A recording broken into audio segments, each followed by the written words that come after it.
విధంగా యేసు ప్రభువును ఎరగని అనేక మంది ఎదుట ఎన్నో అద్భుతాలు సూచక్రియలు చేస్తే వాళ్ళు నమ్మేస్తారని మనం అనుకుంటాం. అలా చేసిన వాళ్ళు ఉన్నారే, దెయ్యములను వెళ్ళగొట్టాము, అద్భుతాలు చేశాము, తర్వాత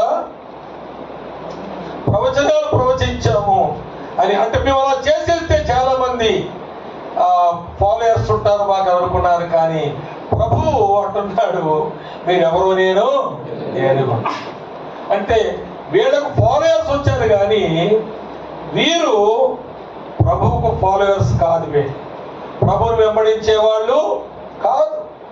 అందుకే అక్రమము ఏంటి అక్రమం చేసింది అంటే నీ పేరును దెయ్యాలు వెళ్ళగొట్టామన్నారు, కానీ వీళ్ళ పేరు తెచ్చుకున్నారు.